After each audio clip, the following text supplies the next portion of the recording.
Paris. City of love, romance, and dreams. So they say. I used to say it too. But ever since that day, the day of the murder, I've always associated my beloved Paris with death.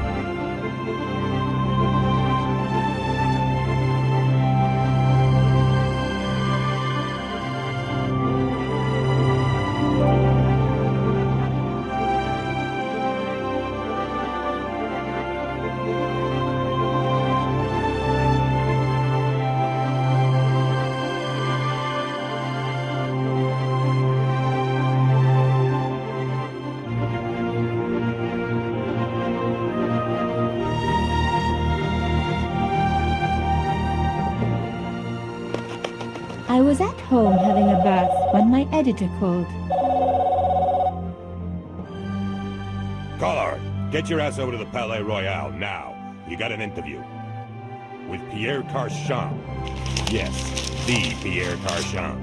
No photos, so leave your gear at home. He asked for you personally. Don't ask me why. Anyhow, this could be big, so if he makes a pass, don't forget.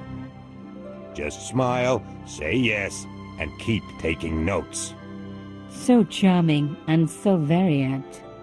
Pierre Carchon was a media king, a national hero, and one of the most infamous adulterers in Europe. He and his wife Imelda were just one step down from royalty. Whoa, I hate mimes, but unless you humor them, they don't go away.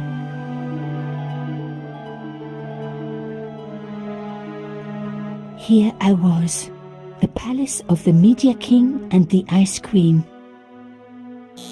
I pressed the doorbell and set in motion a chain of events which would change my life forever. Yes? What is it? Madame, my name is Nico Collard. I'm here to see Monsieur Carchon. Come up, we're on the first floor.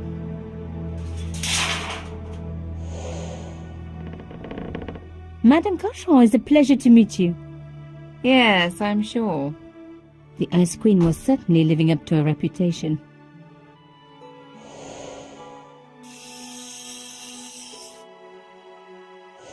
Will you be staying for the interview? Mademoiselle, I know little of my husband's business affairs, and I care even less. I certainly have no intention of watching him pore over yet another pretty little journalist. Pretty? You're too kind, madame.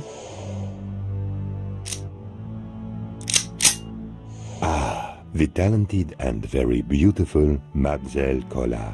Such a pleasure to meet you at last. Monsieur Carchon, I am honored. Oh, I'm sure you are. Call me Pierre, please. But I do not flatter you idly.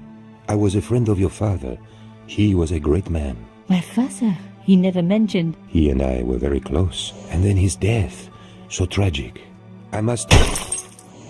Imelda, your damned cat's in my study again. Another Ming vase, I suppose. Excuse me for one moment, my dear girl. You journalists are getting younger each year. Perhaps it's the rest of the world getting older, madame. That was no cat. God, what? Monsieur Carchon!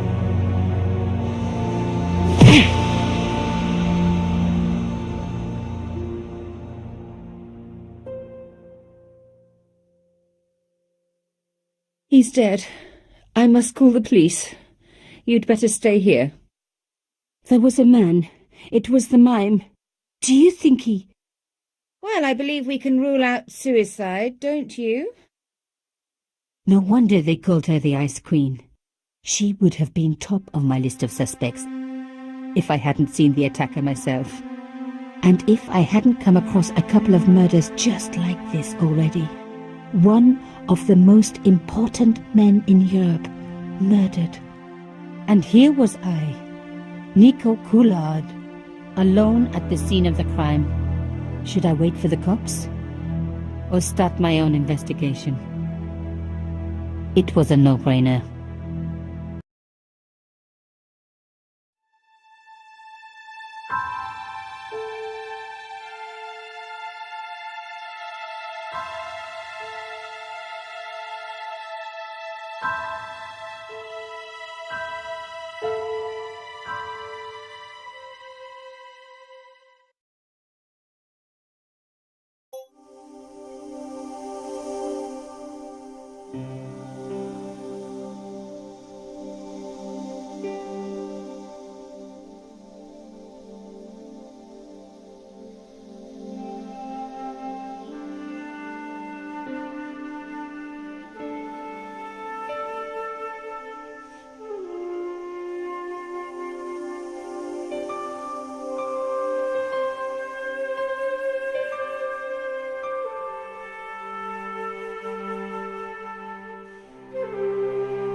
Mimes and guns don't usually go together, but I had an idea that this was no ordinary mime. I'd come across this murderer before, and written about him. The costume killer, at least that's what I'd called him. His lifeless eyes stared blankly at nothing. I closed his eyes. It was the least I could do for the poor fellow. I had closed his eyes. Rigor mortis hadn't set in yet. Some people hate searching corpses for clues. Me, I'm okay with it. Reminds me of an old boyfriend. Carchon had been shot. In his pocket, I found a ticket stamped Bateau de la Conciergerie. Taking the ticket meant I'd tampered with the evidence.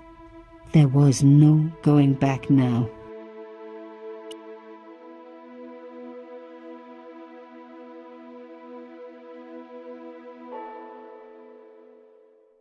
It was a boat ticket stamped Bateau de la Conciergerie. When I was a little girl, Papa used to take me on the Bateau Mouche as a treat.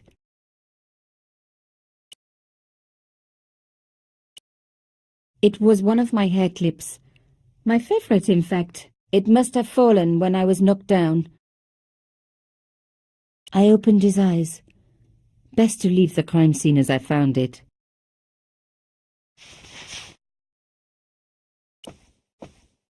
A bust of Pierre Carchon, humble servant of La France. You had to hand it to the Ice Queen. She sure knew her fabrics.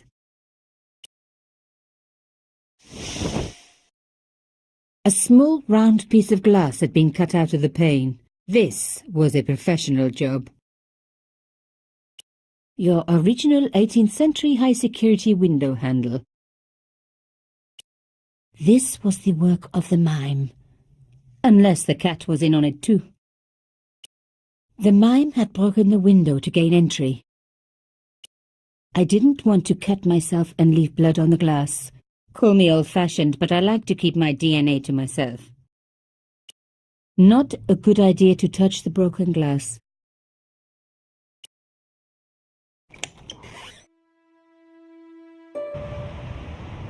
The killer must have used a ladder to reach the window. He was long gone.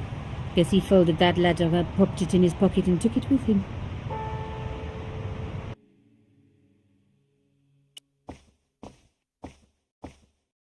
The bookcase was filled with obscure first editions.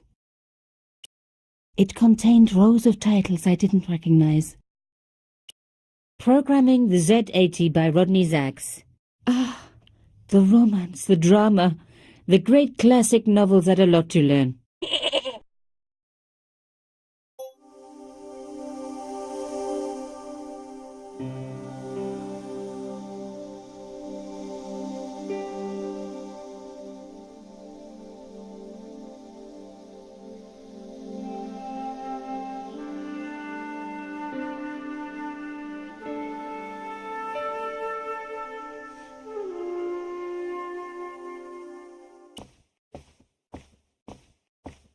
Pierre Carchon again. His eyes seemed to follow me around the room.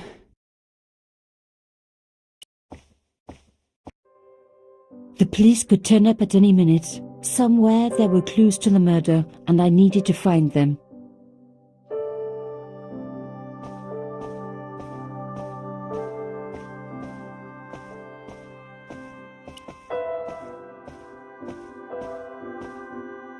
Imelda was on the phone to the police. Poor guys. I needed to hurry with my investigation before they arrived. She was deep in conversation. She totally ignored me. Imelda was the coldest woman I'd ever met. How was I going to break through that ice? Even the telephone was antique. Never trust anyone who owns a phone like that. There was no one I needed to phone, not until I had solved this case. Besides, Imelda was using it. It was the way out. A beautiful, expensive, antique way out, but the way out nevertheless. I thought of leaving, but was sure there was more to find.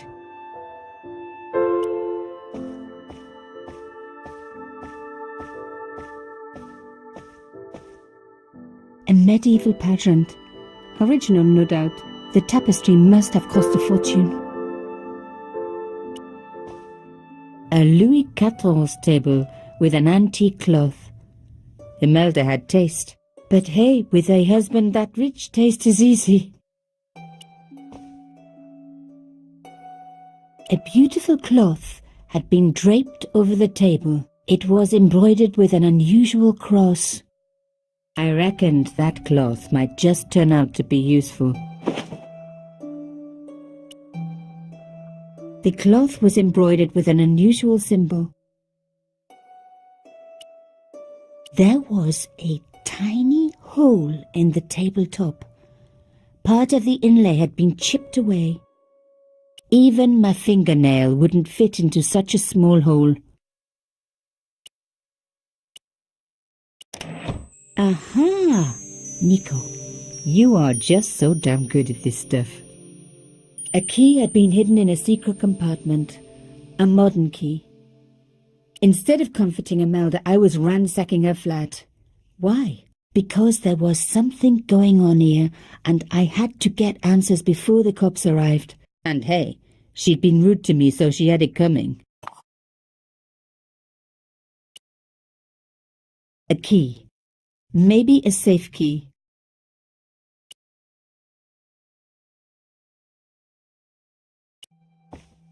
A magnificent antique table.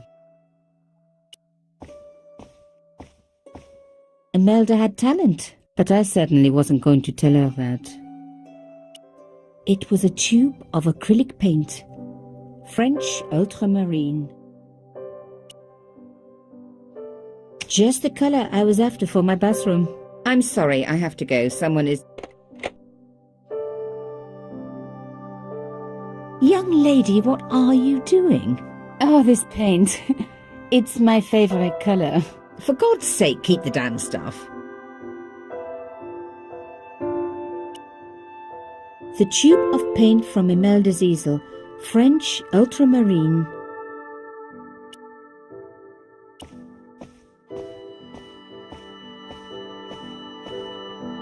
Imelda looked shocked, but still every bit as hostile.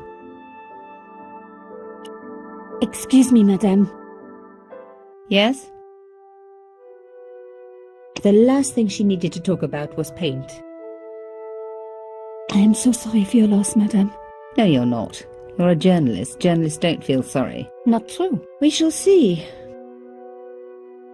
You're upset, madame. Please take this. That is the lace cloth from the table. What can you be thinking?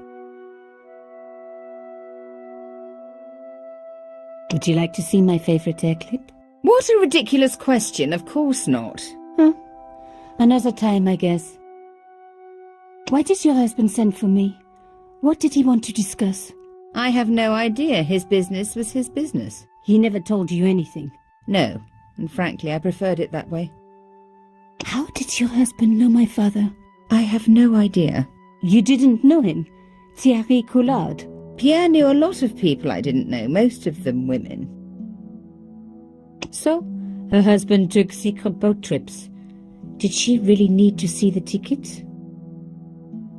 Imelda might not have been so cool with me poking around if I'd shown her the key I'd found. Why would a mime want to kill your husband? Pierre had plenty of enemies. Half the husbands in Paris for a start. This is quite a scoop for you. I suppose you're already inventing the headlines. Just because I am a journalist. Don't patronize me. You're all cut from the same cloth. Do you have any moral sense at all? Yes, that's why I do this job. You do it to see your name in print. As if my editor gets the byline, I just do the work. Well, don't expect my sympathy. The police will be here soon, madame. Is there anybody you would like me to contact? Family, friends? No, I have no family. Pierre and I were... He was all I had, really. Not much, was it? The dutiful wife. That was my role. He never talked, never let me in. I know one thing, madame. What? If you want to find out who killed your husband, then you let me do the job, not the police. Why? How do I know I can trust you? Your husband invited me here today because he needed me. I think he knew somebody wanted to kill him, and he knew I could help. I doubt it was your database he was after. You're wrong. I was onto his killers already, I am sure of it. Please, you owe it to him. I don't know. All I need is a few more minutes to look around before the police come. You really do have a moral sense, don't you? I trust so few people. And perhaps Pierre really did think that you could help. Of course it wouldn't have stopped him seducing you too. Here, take this. It's the key to the drawing room next to the library at the end of the hall. It was Pierre's room. I rarely went in there. I couldn't. I was too scared of what I might find. Thank you. I promise you won't regret this. Imelda now looked shocked and scared. Almost human, in fact.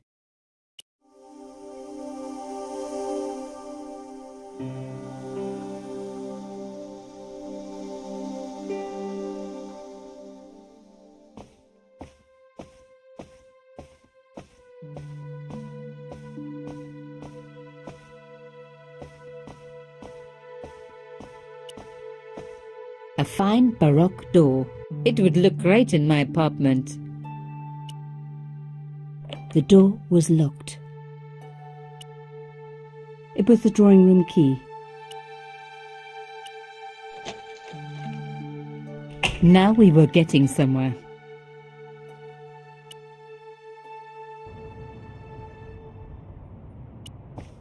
Even the light switch looked impressive. I didn't need the lights on. It was light enough already. The painting showed the Cachons together, in love. As the poet said, the past is a different country. Or did I read that in a fortune cookie? The Cachons, noblesse oblige. The painting was attached firmly to the wall. Aha! There was a small button hidden in the picture frame. There was the very faintest of clicks.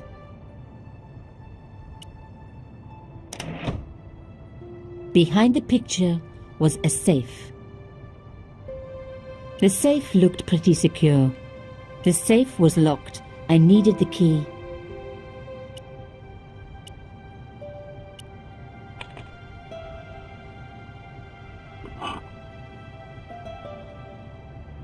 There was a strange stone cylinder in the safe. In the safe was some kind of artifact. There were strange symbols on its surface. It looked like the printer's blocks I'd made at art school. If there was one thing I'd learned about symbols, they are always important. But these symbols scratched into stone were impossible to read. I needed to find a way of printing them. At least the stone was round.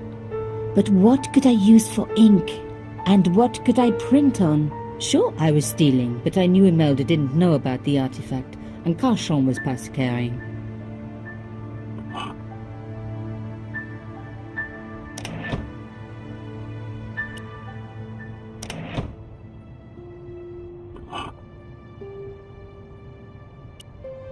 The artifact was like an old printer's block, covered in symbols. There was nothing else to take from the safe.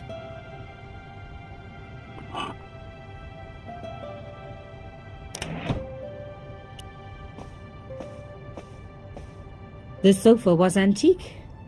For one horrible moment, I had an image of a naked cochon wriggling around on it with a young journalist. Oh!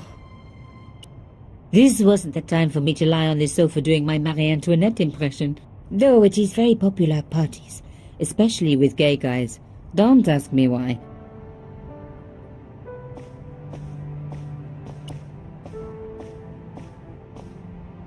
It was a back door.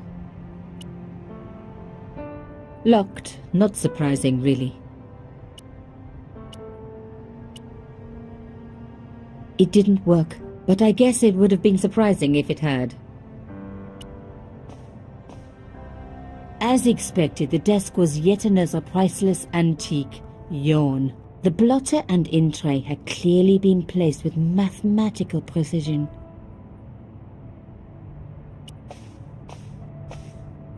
It was a sheet of blotting paper in a leather holder. Its cracked surface looked ancient, reminded me of its owner. I didn't need a sheet of blotting paper. Not while it was blank. The in-tray, like everything else in this place, was beautiful. One day I was going to have an in-tray like that, even if I had to sell my apartment to pay for it. I didn't want to take the tray, but I knew that I could use it. My heart skipped a beat. It was a carved elephant. But not just any carved elephant. It had been made by my father. I knew for certain because in my apartment I had its exact twin, carved into a box he had made. So Cochon had known my father. They really must have been friends. I decided to take the carved elephant. It clearly meant nothing to Imelda.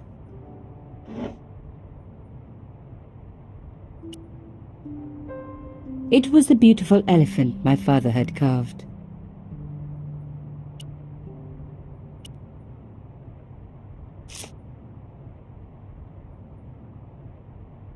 I'd spread blue paint over the bottom of the tray. It was ruined. I was a very bad girl, but also quite a clever one. I'd ruined the tray, but I was on my way to solving a clue. I didn't want to take the tray, but I knew that I could use it. In a way, I was going back to art school. The paint had been squeezed from the tube.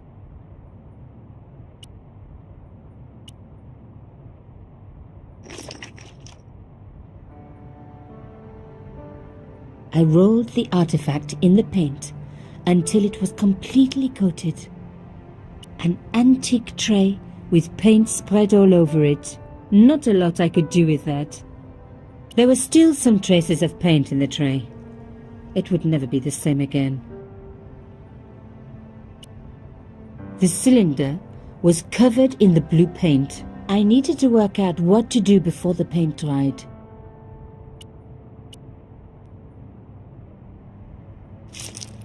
Genius! The roller and the paint worked just as I planned, but what did it say? A secret message had been printed on the blotting paper. It was some kind of coded message. It read, "Sub judice." I may not have learned a lot as a journalist, but that was a term I knew well. It means a legal case that is before the courts. Below it was a sequence of letters that made no sense. I suddenly realized there was a connection between the boat ticket and the coded message. The boat ticket was stamped Bateau de la Conciergerie. The conciergerie on the Ile de la Cité, by the river, housed the ancient law courts.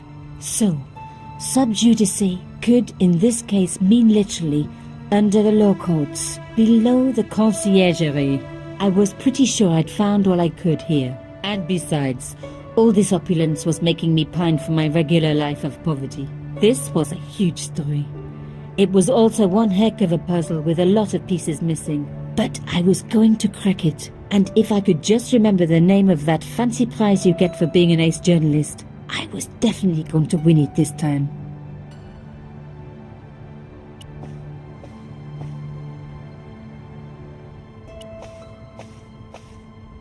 The leather holder was now empty. I didn't need to take the leather holder with me.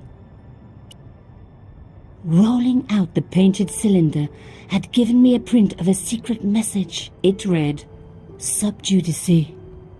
Below it was a sequence of letters, SDSS, DSS. The cloth was embroidered with an unusual symbol.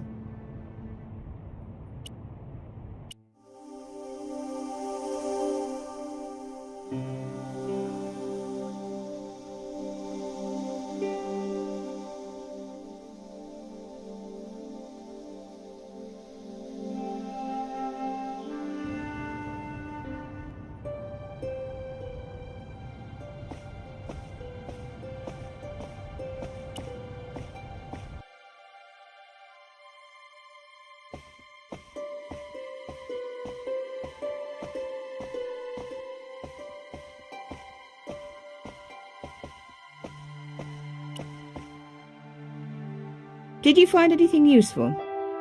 This carving, do you know anything about it? It was Pierre's.